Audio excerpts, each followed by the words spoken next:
Hi, my name is David Barclay. I'm an associate professor in the Department of Oceanography at Dalhousie University in Halifax, Nova Scotia, Canada. And the first question, what is your research area and how did you end up with underwater acoustics?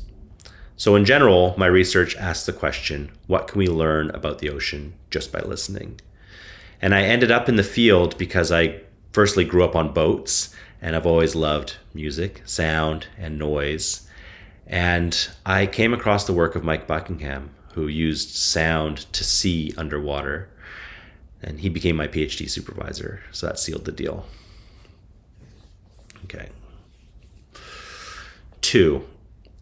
How and where did the interdisciplinary nature of underwater acoustics help your research expand your horizons or surprise you? Okay. So acoustics is sort of a 19th century science, or at least it feels that way. And oceanography, at least physical oceanography, is one of the remaining problems in classical mechanics. And I'm always surprised, or I always appreciate how when they combine themselves, there's so many intractable or at least extremely difficult problems that pop up.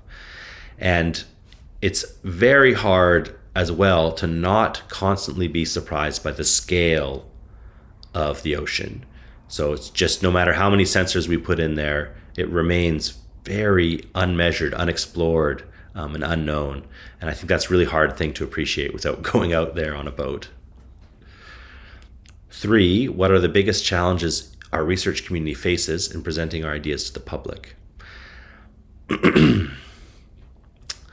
Yeah, the most difficult challenge we face, I think, is justifying the cost or justifying the increasing cost of doing research at sea.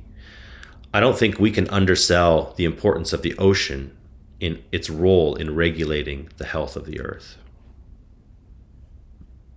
I think that makes sense. Okay, 4, what developments are you looking forward to or hoping that our community tackles in the next 15 to 20 years? Okay. So advances in acoustic monitoring with respect to the climate are probably the most exciting to me. And I would say that's everything from the implementation of tomography in an operational sense for basin scale oceanography, the sensing of the entire oceans, to methods in measuring ocean dynamics and boundary processes, and even improving our sensing of the chemical cycles of the ocean. So really taking acoustics into the biogeochemical remote sensing area of oceanography. And I think all of these improvements will really help us understand the Earth's health and climate science. Okay, 5. If there are no funding boundaries, what research ideas would you love to carry out or achieve? If money was not an object, we would observe the ocean, I think, the same way we observe space, which is to say, endlessly, with constant access, with large arrays, unbelievably large arrays of sensors that cover all frequency bands. And that would allow us to do things like know where every endangered animal was at every moment, or image large scale and sub-mesoscale motion and mixing of the ocean's various water masses.